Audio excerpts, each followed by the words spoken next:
Ja me jatkamme Talk Helsingissä keskusteluja, laajennetaan vähän spektriä, puhutaan autoteollisuuden roolista euroalueen tulevaisuudelle, nimittäin autoteollisuus, sitä voidaan pitää euroalueen kivijalkana. Meillä on jälleen kerran arvovaltaisia puhujia, kansainvälisiä puhujia, jotenka pidetään kielenä englantia. I want to invite to the stage the following talents, our speakers. Tero Kallio, CEO from Autotuojat and teollisuus. Welcome. And then we have Chief Operations Officer Marc Greven from ACEA, European Automobile Manufacturers Association. Please welcome. And then Member of European Parliament, Katri Kulmuni. Please welcome Katri as well. Moi moi.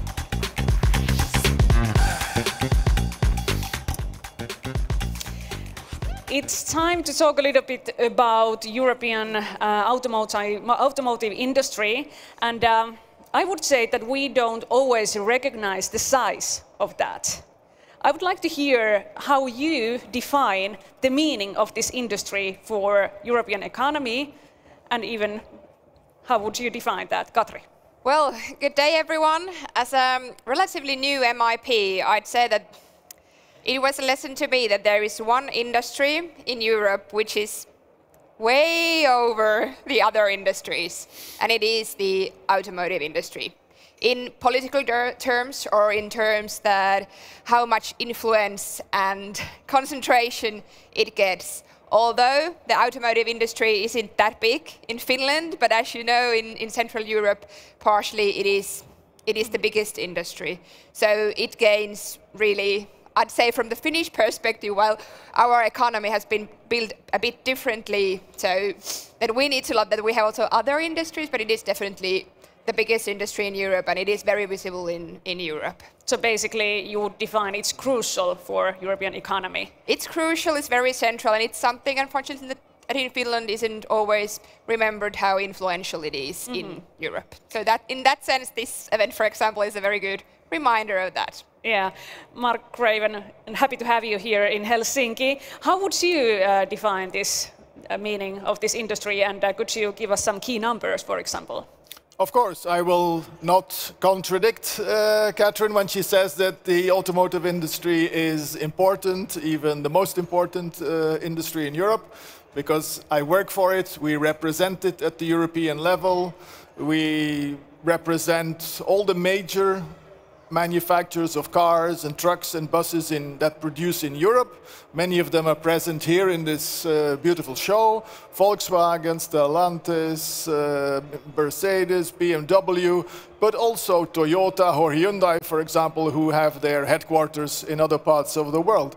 And we have about 250 plants in Europe where these vehicles are made, or engines, or batteries. That's about 2.5 million people who produce all that. 10% of all jobs in manufacturing. So if you have 100 people working, actually producing something, 10 of those are in automotive in Europe. Yeah. Yeah? So that's how important it is. And if you then add everybody else who is indirectly involved in automotive, those who sell the cars in the dealership, those who repair your cars, those who will lease you a car or offer you a rental car, but also those who use these vehicles to transport goods and to bring everything that you buy to the supermarket, to the shops, to your homes. Then you add more than 10 million people still. So adding it up is more than 13 million people directly or indirectly related to the automotive industry in Europe. So that is very, very big. Yeah, it sounds so. Anything you want to add, Tero? Yes, what Katri said about the discussion about economical situation in Finland, we talk mostly, of course, of those products that we export, forest industry products or technology industry, steel, that kind of products. And it's stunning how absent in our TV programs at 9 o'clock and in one certain channel in discussions, usually the automotive industry is when we talk about European economics or Finnish economics. But even if we talk about European economics, and then we talk about, if we talk about automotive sector here in Finland, then the example is always Germany. But there is in Poland, Hungary, France, of course, Italy, Spain, where the automotive industry is #1. In Slovakia, they make more than 1 million cars, more than 1 million automobiles per year. They manufacture more than 1 million cars per year. Katri, if Europe wants to continue supporting Ukraine, I would say we need a strong economy. If our automotive industry isn't that strong as it used to be, what is the consequence? Well, we need to take care of both. Of course, the European competitiveness is a very large question, and of course the competitiveness of automotive industry is one key, and then of course the situation and the war in Ukraine is, the themes are other. They are fighting for the liberty, they are fighting for democracy and freedom, themes that are unmeasurable. You can't count them, they are so important. But then when it comes to money, so certainly we need to have a flourishing economy, and where partially automotive industry is one of the biggest industries. It's not the only big industry, but as mentioned here before, it is so centralized partially in Central Europe, Central Eastern Europe, that it has a very, very strong meaning in the European political discussion. But we need to take care of those both themes. And of course, when the European economy is flourishing, it helps also the Finnish industries, which are related to steel industry, and everyone knows what our cars made of, and our traditional industry related to forests, and then renewable resources and materials that might be used in someday also for the car industry likewise. There is a connection of faith in Finnish, for example, steel industry, which is important for us with the European automotive industry and its competitiveness. Of course, yeah. So the steel roll doesn't leave from Raahe if the European automotive industry isn't doing well. Marc, explain us a little bit about the history. What has been the strength of European automotive industry? What is the main reason that it has grown so huge? Yeah, I think Europe has a tradition of manufacturing, and if you look back historically, where the car was basically born in Europe, and then it was mostly Europe and the United States in the early stages making these cars. Later, there have been other countries also becoming producers of these cars, mostly in Asia, Japan, Korea. They're established competitors now. I think the Europeans have perfected the art of making engines. I think we probably make some of the very best engines in the world. And the Europeans also have early on tried to invest in other markets. And that was important because very often if you export products, you need to pay tariffs and making it more expensive compared to local production. So they have moved to other continents relatively early also to build factories there. For example, when everybody began to see that China was going to become a big market over time, one of the first companies to move there was Volkswagen, the very first foreign company probably to invest there. And they now have, I think, at least 10 factories only in China. It's not something is very well known in Europe, but it's very important because the Chinese market has developed into the biggest in the world. 1 out of 3 cars are sold there. So if you are not present, if you are not competitive, you are missing out on a major part of the market. Yeah? And the Europeans are very competitive there. Yeah, let's talk a little bit more about China and what kind of a challenger it actually is. A little bit of numbers. The value of Chinese vehicle imports into the EU increased from 10% to 14% in 2022. Tero, what would you say? How do you explain this? What is the main reason for this? Well, there's 2 or 3 different kind of views on this. It's the Chinese EV brands, the new brands that we see here in the exhibition today too. Then there are European brands owned by Chinese and manufactured in China, imported to Europe. And then we have European manufacturers having manufacturing in China, and from that manufacturing mostly meant to be sold in the Chinese market, but some of it is planned to being imported back to Europe for the European consumers. Because, of course, the EV market, battery electric vehicle market in China is the biggest in the world, so it's only natural that you have manufacturing of those EVs over there where the biggest market is, and from that manufacturing you import cars also to your home market. But now that we have these tariffs, the Commission has investigated the Chinese manufacturers for the state subsidy, and the Commission made some findings, and the Commission then put tariffs on Chinese EVs. Why the Germans, for example, opposed the tariffs for the Chinese EVs was that it's hurting them too when they import their own cars, their own brands, their own cars from the Chinese manufacturing plants to Europe. They have to pay because they come from China, period. Exactly. Yeah, maybe to add to that, there were some indeed exports from China that were German brands back into Europe, also caught by these European anti-subsidy measures.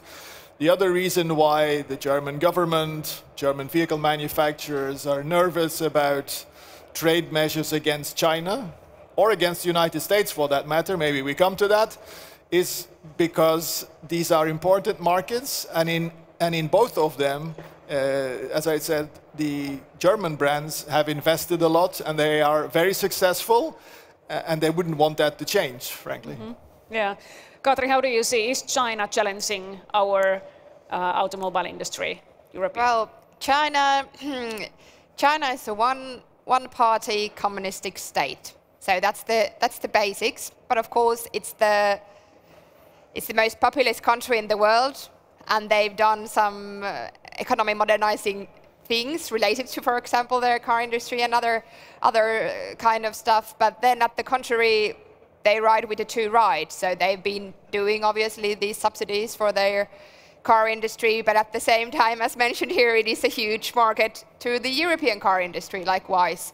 So what can be done with China? I believe there is no other way than to have a good international trade and diplomatic relations with China, because relating to business, you can't like survive in other way. Then of course we have other problems then related to how they, for example, use our data. But when it comes to business, economy and international trade, the European cars won't be selling if we just build barriers and tariffs, which are obviously at this point of stage going to be built also from the east and the west. So as a small country's perspective, and then when you put Europe in a global perspective, we won't be successful only doing things for ourselves. We need to have global business. Yeah. Can I just add to that our relation with China is somewhat different from the relation that the United States have with China. It's very clear that the United States see China as their only, probably, strategic opponent, competitor. And what the United States are doing increasingly is to isolate themselves from China, to decouple their economy from the Chinese. For example, on cars, 100% import tariffs. Nobody's going to sell any cars anymore then. Just in case you wanted to circumvent that, or either other manufacturers still, if they use Chinese software for connectivity, for automated driving, sensors and so on, scanning the environment. The Americans don't trust this technology. Maybe the data, the information goes to China. It's against national security. It will be forbidden in a few years' time. to use such technology in your cars. So also telecoms equipment, they don't want any telecommunications, they don't want any Chinese elements in there, so they separate themselves from the Chinese, and maybe they can afford it. But we can't afford it. As I said, our manufacturers have invested so much in China that it would hurt them a lot if we started some kind of trade war. But also in terms of technology, for the moment, when we look at electric vehicles, we also depend on battery technology in particular from China. So we cannot just cut ourselves off, that would be counterproductive. One of the more recent ideas now at the European level is to try to create more battery production in Europe, even if this is from Chinese companies, but then perhaps to do towards the Chinese what the Chinese have done to the Europeans in the past when they invested there, to say, that is, you can come here, you can make your batteries here, but we want you to have a local partner company, a joint venture. You need to hire local people in management. You need to work with local companies, so that you, and last but not least, you need to transfer technology to this local partner, so that we can perhaps catch up a little bit on battery technology, as we probably have to. It's just a fact of life that some of these Chinese companies, they have started as companies producing batteries for consumer electronics, and now they have built also cars around them. You can sit in them now. Exactly. So they are very good at this. And I want to say apologies, Marc, that you faced this challenger with the voice. But let's continue with this topic, because we have this disturbing dependence on Chinese minerals when we are building and creating this battery technology. What do you think? Can we break free from this dependency, Tero? It's difficult, and the European Union, European Commission, European legislation makers should have been awake a lot earlier, at the stage where they began to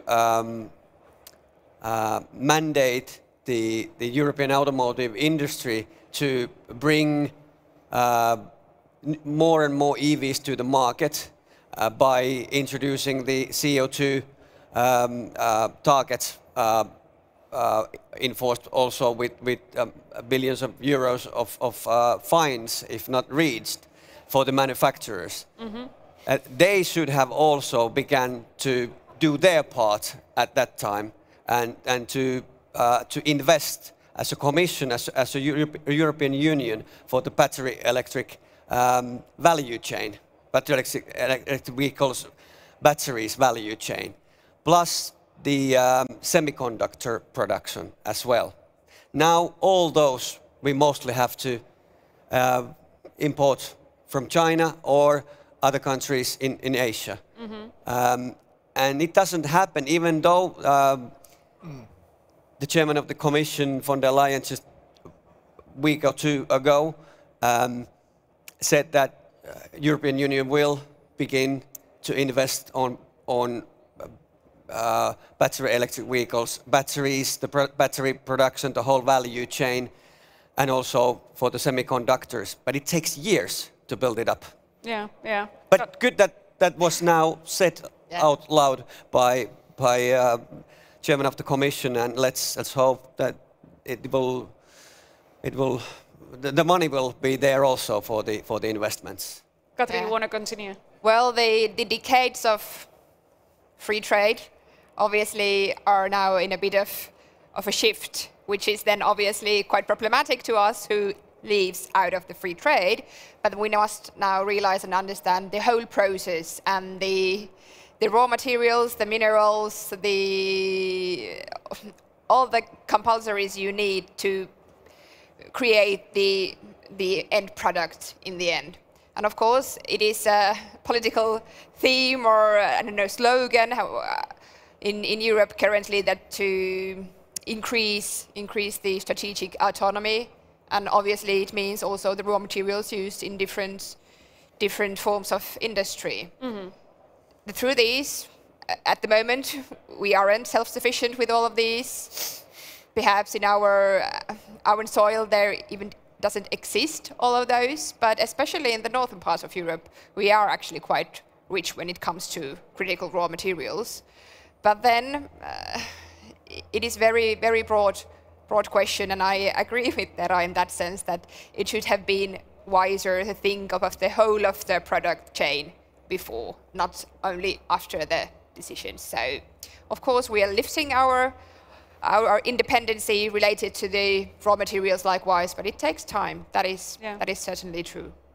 I want to put it this way. The China dependency isn't the only disturbing thing. Then we always also have this Trump's disturbing trade policy and the tariffs that we cannot expect what to have. When we consider both of these two aspects, how far are we actually from the point where European car industry is actually taking a real hit, Marc? Well, I think these dependencies are most on China, as you said, raw materials, batteries. I think Europe has woken up to this reality and probably understands now that the next 5 years or so are going to be critical if we still want to reduce that dependency.